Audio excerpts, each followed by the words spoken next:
Hello everyone, आज हम discuss करने वाले हैं एक बहुत ही इंपॉर्टेंट कोऑर्डिनेट ज्योमेट्री प्रॉब्लम और ये प्रॉब्लम से आपके काफी बेसिक्स क्लियर हो जाएंगे। एट द सेम टाइम आपको समझ में आएगा कि किसी भी कॉम्प्लेक्स प्रॉब्लम को कैसे ब्रेक डाउन करके छोटे छोटे पार्ट्स में हमें सॉल्व करना है। तो आइए देखते हैं इस प्रॉब्लम को। क्वेश्चन में क्या बोला गया है, let the end points m and n of diameter 4x minus y equal to 15 of the circle x square plus y square minus 6x minus plus 6y minus 16 equal to 0 are also on the tangents at the endpoints of major axis of the ellipse respectively such that mn is also tangent to the same ellipse at point P। पहले मैं इसका diagram बना देता हूँ जिससे आपको एक clarity आ जाएगी कि क्वेश्चन में हो क्या रहा है। तो क्वेश्चन के हिसाब से क्या बोला गया है कि ये जो टेंजेंट दिख रही है आपको एलिप्स की, वो एक डायमीटर है सर्किल का, और सर्किल का जो इक्वेशन है वो हमें दिया हुआ है। ये जो लाइन है P पॉइंट पे टेंजेंट है टू द एलिप्स। और दूसरी बात, टेंजेंट के जो एंड पॉइंट्स है वो m और n है जो एलिप्स के वर्टिकल टेंजेंट्स को कट कर रहे हैं। नाउ ये जो लाइन है major axis of the ellipse, ये जो दिया हुआ है that is y equal to x।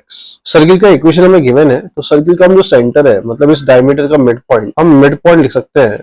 Circle का जो सेंटर है वो अगर हम देखें दैट इज 3, -3। अगर यहाँ से देखें तो 3, -3 इसका सेंटर आ जाएगा। तो सबसे पहली बात, हम m और n पॉइंट को पैरामेट्रिक फॉर्म ऑफ लाइन से हम निकाल सकते हैं। अगर आप सर्किल का रेडियस भी निकालोगे तो आपको रेडियस मिल जाएगा √34, और इसका यूज करके you can find out m point using parametric form. तो पैरामेट्रिक फॉर्म होता है x1 plus r cos theta comma y1 plus r sin theta. हमारे पास tan थीटा है इस लाइन का स्लोप, दैट इज 4, तो sin थीटा भी आ जाएगा और cos थीटा भी आ जाएगा। तो x1 है 3 प्लस r है √34 और cos थीटा आ जाएगा हमारे पास 1/√17। tan थीटा से आप निकाल सकते हैं। Similarly y1 plus r sin theta करेंगे तो -3 प्लस √34 और sin थीटा आएगा 4/√17। क्योंकि tan थीटा है 4 तो हम sin थीटा और cos थीटा निकाल सकते हैं।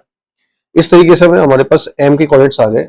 सो m इज, मैं अलग से लिख देता हूँ, m के कोऑर्डिनेट्स आ गए हमारे पास 3 प्लस √2 -3 प्लस 4√2। अब जैसे हमारे पास m आ गया, उसी तरीके से n के कोऑर्डिनेट्स भी आ जाएंगे। बस यहाँ पे x1 plus r cos theta की जगह हमें रखना है x1 minus r cos theta. तो वहां से हमारे पास कोऑर्डिनेट आ जाएंगे इसके 3 -√2 -3 -4√2। और ये कोऑर्डिनेट्स आने के बाद हमें पता है कि हमारा जो मेजर एक्सिस है उसका equation y equal to x है। टेंजेंट्स एट वर्टेक्स जो होंगी वो ऑब्वियसली परपेंडिकुलर होंगी मेजर एक्सिस से, तो उनका इक्वेशन, अगर इसका स्लोप 1 है तो उसका स्लोप, टेंजेंट का स्लोप जो होगा वो -1 होगा।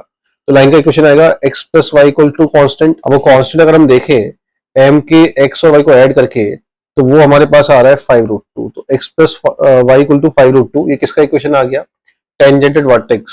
ठीक है, दूसरा टेंजेंटेड वर्टेक्स आ जाएगा x plus Y equals to -5√2। उसके अलावा हम ये जो वर्टेक्स है उनके कोऑर्डिनेट्स भी निकाल सकते हैं v1 और v2 के, by solving y equal to x, और जो लाइन हमने अभी निकाली है उन दोनों को सॉल्व करके v1 आ जाएगा 5/√2, 5/√2, और v2 आ जाएगा -5/√2, -5/√2। अब हमें basically eccentricity of ellipse, a of ellipse and b of ellipse निकालना है।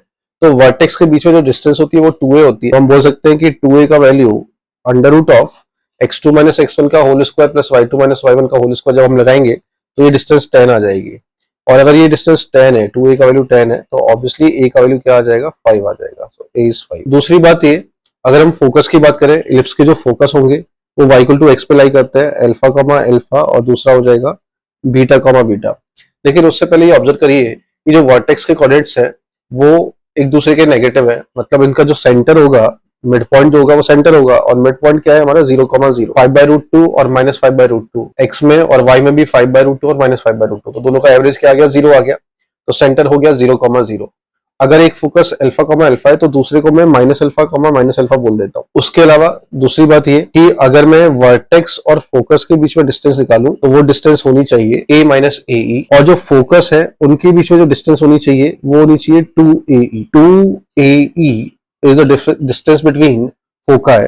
फोकाई के डिस्टेंस अगर हम निकालें तो आएगा √2α² plus 2α², √α minus of minus alpha, मतलब 2α का स्क्वायर प्लस 2α का स्क्वायर, ये हो जाएगा 2√2α इक्वल्स टू a का वैल्यू हमारे पास है 5, 10 टाइम्स e, अल्फा का वैल्यू आ गया 5e/√2। अब एक रिलेशन और की जरूरत है हमें, वो दूसरा रिलेशन हम ये यूज कर सकते हैं कि फोकस से जब भी हम परपेंडिकुलर ड्रॉप करेंगे ऑन द टेंजेंट, तो उनका प्रोडक्ट, लेंथ ऑफ परपेंडिकुलर्स का प्रोडक्ट जो होता है L1 L2 वो b² के बराबर होता है। तो L1 L2 निकाल लेते हैं। तो अल्फा कॉमा अल्फा का 4x - y - 15 = 0 से डिस्टेंस निकालेंगे अल्फा कॉमा अल्फा का, तो आएगा 3 अल्फा माइनस 15 बाय रूट 17। इसी तरीके से minus alpha comma minus alpha का डिस्टेंस निकालेंगे तो आएगा हमारे पास minus 3 alpha minus 15 by root 17, और इसका वैल्यू बी स्क्वायर के इक्वल होना चाहिए। बी स्क्वायर को मैं लिख रहा हूँ A square into 1 minus E square. Now if we solve this, 3 हम कॉमन ले लेते हैं तो हो जाएगा 9 5 square minus alpha square upon 17 equals to 25 times 25 minus 25 alpha square, ऐसा कुछ आ जाएगा। 25 माइनस 25 एक्चुअली ई स्क्वायर आएगा यहाँ पे। अब ई स्क्वायर की जगह आप क्या कर सकते हैं, ई स्क्वायर की जगह यहाँ से ई स्क्वायर का वैल्यू रख सकते हैं 2 bye 25 alpha square, 2 by 25 alpha square. So this becomes 9 into 25 minus 9 alpha square equals to 17 into 25 minus 34 alpha square. तो अगर हम कांस्टेंट को एक साथ ले ले तो 25 टाइम्स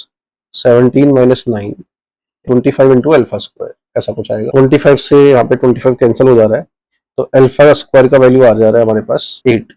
अगर अल्फा स्क्वायर 8 आ रहा है हमारे पास, तो ई स्क्वायर का वैल्यू आ जाएगा हमारे पास 2 इंटू 8 बाय 25 मतलब 16 बाय 25। तो यहाँ से ई का वैल्यू आ गया 4 बाय 5। अब अगर ई आ गया है तो यहाँ से हमें ए तो पता ही था, तो बी स्क्वायर आ जाएगा हमारे पास A square into 1 minus E square, 25 into 1 minus 16 by 25 that is 9।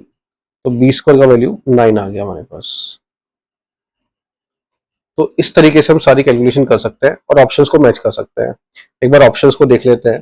तो इसेंट्रिसिटी 4/5 आई थी हमारे पास, दैट इज करेक्ट ऑप्शन।